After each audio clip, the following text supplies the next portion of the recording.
Hello, hello. This is the My Artifact episode number 1531. आजची तारीख आहे 23 एप्रिल 2019. आता वाजले रात्रीचे 10:39. चला, आज मी किती दूरचा विचार केला यार, बहुत जास्त दूरचा विचार केला या. आणि लिटरली असा विचार केला की जो जेन्युअनली माझ्या लाईफमध्ये होणार आहे असा विचार केला. It just not like that की स्वतःला ग्रेटनेस दाखवण्यासाठी आपण काही विचार करू. नो नो नो, जेन्युअली म्हणजे मला एक प्रकारे लाईफचा एक प्रकारे मेमो भेटला की समोर माझ्यासमोर असं काहीतरी होणार आहे या. आणि यासाठी मला असं काहीतरी प्रिपेअर करावं लागेल, त्यामुळे समोर जाऊन असं काहीतरी होऊ शकते या. आता हे असं काहीतरी होऊ शकते वगैरे वगैरे इज नॉट दॅट खूप इमॅजिनेशनल थिंग आहे. No no, it's practical thing. चलो, मी आज थोडं सांगूनच घेऊ. वेल, समजा जर मला समोर जाऊन सक्सेसफुल बनायचं आहे, सक्सेसफुल फिल्म मेकर, तर what I have to do that या. मला सक्सेसफुल फिल्म मेकरसाठी मला कोणकोणत्या गोष्टीची गरज आहे? तुला फर्स्ट ऑफ ऑल टॅलेंटची गरज आहेच या. आणि आय थिंक मला वाटते तुझ्यामध्ये आहे. फक्त तुझ्यामध्ये ते इलॉबरेशन कसं करायचं याचं टेक्निक नाही तुझ्यापाशी. सो जेव्हा तू फिल्म स्कूलमध्ये जाशील तेव्हा या सर्व गोष्टी शिकून जाशील या. आणि ते प्रिटी सून. ओके, तुम्ही काय विचार केला? वेल, फर्स्ट ऑफ ऑल जर फ्रॉम बिगिनिंग मी आता 1 वर्षाचा एक्सपिरियन्स घेऊन मी पुण्याला जाईल. पुण्यामध्ये मी फिल्म स्कूल क्लासेस करील. तिथून मी फिल्म स्कूलचे सगळे धडे वगैरे शिकून घेईल की काय असतात, फिल्म स्कूल काय असते, कॅमेरावर काय, डिरेक्शन, रायटिंग, ऍक्टिंग वगैरे या साऱ्या गोष्टी शिकावं लागेल आणि जेन्युअनली शिकावं लागेल या. आणि याची पुरेपूर प्रॅक्टिस करावं लागेल या. त्याच्यानंतर हार्डली 1-2 वर्षाचा हा एक कोर्स झाल्यानंतर मग मला नाही का मला एवढं माहित आहे की माझ्यामध्ये हे जे टॅलेंट आहे हे समोर जाऊन बिल्डअप होईल आणि समोर जाऊन मला याच्यातच जॉब लागेल या. जॉब लागेल म्हणजे by technician, behind the screen वगैरे असणारे जेवढे काही टेक्निशियन लोक असतात तिथे मला जॉब लागेल. तर मी 1-2 ठिकाणी असे जॉब करेल, 1-2 प्रोडक्शन मीडियामध्ये. तिथे मी काम करेल आणि तिथे मी थोडा बहुत पैसा कमवेल. इतका पैसा कमवेल की ऍटलिस्ट मला मुंबईमध्ये राहणं होईल. ओके, मुंबईमध्ये राहणं. आणि टिल देन मी तोपर्यंत माझे थोडे बहुत कनेक्शन्स आणि मी माझ्या जेवढा काही इंटरेस्ट आहे ते पण तिथे दाखवण्याचा प्रयत्न करेन. आता इंटरेस्ट म्हणजे काय? इंटरेस्ट म्हणजे मला एक फिल्म बनवायची आहे, मराठी मूवी घरची गोष्ट. आता ही घरची गोष्ट बनवण्यासाठी मला कोणत्या गोष्टीची गरज लागते? पैसा, मोबदला, त्याच्यानंतर कोणाशी कनेक्शन्स वगैरे लागतात, याची मी जानकारी इकट्ठी करील आणि त्याच्यावर मी इम्प्लिमेंट करेल. ओके, आणि तेवढ्यातच मी माझं काम पण सुरू ठेवेल आणि तेवढ्यात जेवढा पैसा कमवीन मी मुंबईला राहील. ओके, तेव्हा मला नाही का सोनूला मुंबईला आणायचं आहे. वाय? कारण तिला आता तिचं पण बहुत जास्त इम्पॉर्टंट कॅरेक्टर आहे, टेक्निकली आणि बाय इमॅजिनली किंवा थेरॉटिकली सुद्धा या. पहिले आपण थेरॉटिकली विचार करू. माझी सिस्टर आहे, शी वॉज लकी, शी वॉज कर्स बाय लकी पर्सन या. आणि मला वाटते दॅट इज ट्रू या. युजली तिच्या लाईफमध्ये जेवढ्या काही गोष्टी वगैरे होत असेल, आता माहित नाही तिच्या लाईफमध्ये तिने कोणकोणत्या गोष्टी एक्सपिरियन्स केला आहे, बट मला एवढं माहित आहे की शी वॉज लकी या. बट याचा अर्थ हा नाही का ती लकी आहे त्यामुळे. लकी आहे म्हणजे काय? व्हॉट इज दॅट मीन? म्हणजे तुला समोर जाऊन का करायचं काय? सांगतो एक एक गोष्ट. ओके, सो हे झाली थेरॉटिकल गोष्ट. आता पण येऊ प्रॅक्टिकल गोष्ट. ओके, सो सोनूला मला बॉम्बेला यायचं आहे आणि बॉम्बेला आल्यावर तिला मास कम्युनिकेशनचा कोर्स करून घ्यायचा आहे. मास कम्युनिकेशन म्हणजे how to behave, react on camera, in front of camera किंवा जर्नलिझम वगैरे या सगळ्या गोष्टीचं तिला नॉलेज असणं गरजेचं आहे या. So during that period of time मी माझा इथे मराठी मूवी घरची गोष्ट यासाठी मी प्रिपेअर करेन आणि इम्प्लिमेंट करेन. टिल देन तोपर्यंत सोनू इथे तिचं मास कम्युनिकेशन आणि ऍक्टिंग वगैरे या सगळ्या गोष्टी, स्किल्स वगैरे ती शिकून घेईल. हं. आता या गोष्टीमध्ये मला थोडा वेळ लागू शकते. या गोष्टीमध्ये शायद मला 2-3 वर्ष लागू शकते. जोपर्यंत मला माझी मराठी मूव्ही कंप्लीटली सक्सेसफुल होत नाही. जेव्हा माझी मराठी मूव्ही घरची गोष्ट वॉज बिकेम सक्सेसफुल, तर मला वाटते आता आपण नेक्स्ट फॉरवर्ड घ्यायला पाहिजे. या तर मग तेव्हा काय करेल मी? तेव्हा सोनू त्याच जर्नलिझमच्या फील्डमध्येच कुठे ना कुठेतरी जॉब करेल. ॲज अ कुठे ट्रॅव्हल कंपनीमध्ये कुठे ना कुठेतरी. म्हणजे ती जर्नलिझम म्हणजे actually as a news reporter नाही, ॲज अ ट्रॅव्हल कंपनीमध्ये कुठे ना कुठेतरी ती काम करेल. म्हणजे तिला थोडा बहुत एक्सपिरियन्स येऊन जाईल का ते ट्रॅव्हल एक्सपिरियन्समध्ये कशा कशाप्रमाणे काम करावं लागतं. ओके. टिल देन मी तोपर्यंत काय करेल की तोपर्यंत मी माझी मराठी मूव्ही सक्सेसफुल झाली का माझी सेकंड मूव्ही आहे बायनरी कोडसाठी मी अजून जास्त एफर्ट घेईन. आता बायनरी कोड हा मूव्ही खूप जास्त मोठा आणि यासाठी पैसा लागतो खूप जास्त आणि त्यासाठी मला थोडंसं सगळ्या प्रोडक्शन्स लोकांचं किंवा प्रोड्युसर लोकांचं ध्यान खिचून घ्यावं लागेल की माझ्यामध्ये ते काबिलियत आहे की मी ते फिल्म बनवू शकतो. या तर मला या साऱ्या गोष्टी पहिले फिगर आउट करावं लागेल. कोण आहे तो बंदा, कोण आहे तो प्रोड्युसर, कोण आहे तो माझ्या फिल्मला वगैरे पैसा लावू शकतो. या साऱ्या गोष्टी मला प्रॉपरली समजून घ्यावं लागेल आणि त्याच्यावर फोकस करावं लागेल. या वेन आय फाउंड दॅट गाय आणि तो राजी वगैरे झाला किंवा तो राजी वगैरे झाला तर मग मला बायनरी कोडचं फंडिंग भेटेल आणि बायनरी कोड सुरू करेल. आता binary code is kind of like a really big movie. या आणि याच्यासाठी मला बहुत जास्त एफर्ट घ्यावा लागेल आणि बहुत हार्ड इंटेन्शन नुसार बहुत बहुत क्रुशल फॅक्ट हा बहुत इम्पॉर्टंट फॅक्ट आहे बायनरी कोड माझ्या लाईफमध्ये. या आणि बायनरी कोड सुपर सक्सेसफुल होणं बहुत जास्त इम्पॉर्टंट आहे. ऑस्कर पर्यंत हा ऑलमोस्ट गेलाच पाहिजे. ऑलमोस्ट म्हणजे यांनी क्रॉस म्हणजे सगळे रेकॉर्ड तर वगैरे ब्रेक तर केलेच पाहिजे. या आणि one of the most popular movie हा बनलाच पाहिजे त्याशिवाय काही चान्स नाही. या सो माझा एफर्ट हा चालेल का ती movie is one of the great and one of the most popular movie in the world बनलीच पाहिजे. आणि या हिशोबाने मी त्याच्यावर प्रयत्न करेल. स्क्रिप्ट करेल, डिझायनिंग करेल, प्रॉपरली या सर्व गोष्टी डिझाईन करेल. ओके. आता या गोष्टीसाठी मला लागू शकते वर्ष, 1-2 वर्ष वगैरे लागू शकते. आणि 1-2 वर्षानंतर मग माझे एफर्ट वगैरे रंग दाखवले आणि binary code became really successful. So या दॅट इज गुड. या that is really good. But इथे माझं काम खतम होत नाही. आता इथे माझं काम पुन्हा वाढत आहे. आता सम हाव एवढं मोठी मेहनत घेतल्यानंतर आपल्याला काही गरज वगैरे काही आहे नाही. बट बायनरी कोड झाल्यानंतर आपल्याला बहुत जास्त मेहनत करायची गरज आहे. प्रॅक्टिकली आणि थेरॉटिकली सुद्धा पण. So it just like binary code बनून झाल्यानंतर नाही का one of the most popular movie तो बनल्यानंतर माझा नाव खूप ठिकाणी गाजेल. या Saurabh Bothre became the really amazing movie in the world. Maybe something काही अवॉर्ड्स वगैरे भेटेल वगैरे but that doesn't count. Okay. So it just like मला ती फिल्म वगैरे बायनरी कोड वगैरे बनवली मूवी की ह्याच्यानंतर माझं थर्ड मूवी राहील sweet dreams of Justin Bieber. It was in Hollywood. Okay.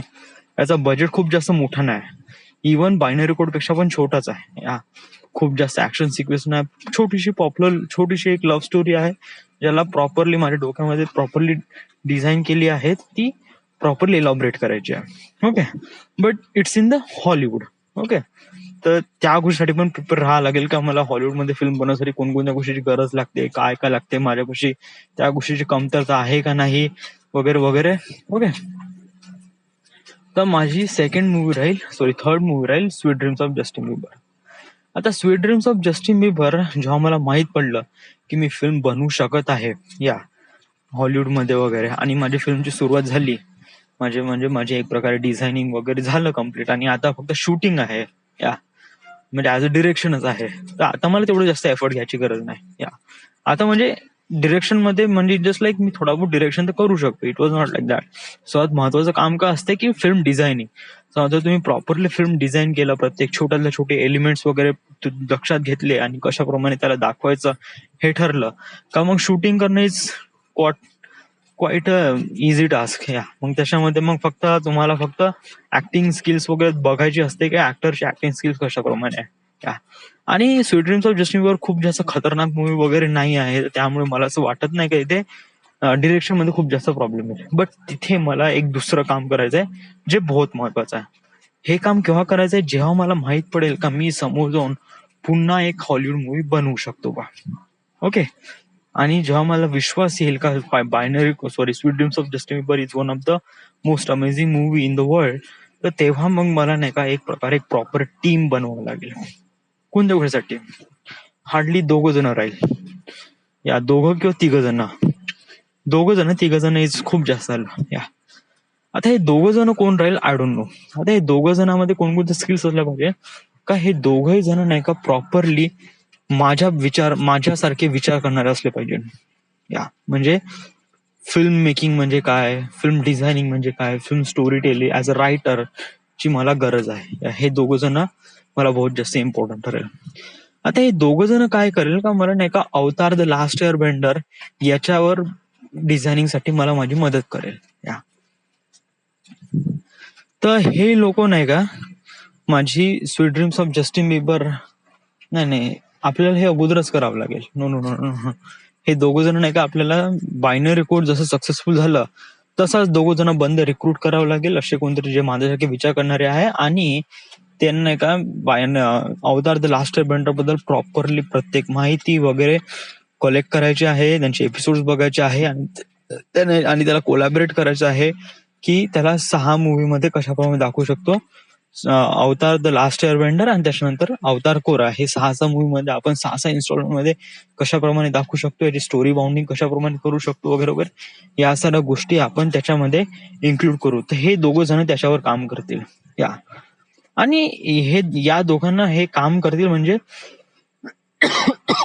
ते फक्त स्टोरी स्क्रिप्ट लिहून राहिले का हे कशाप्रमाणे होईल, how is this thing gonna happen. Okay.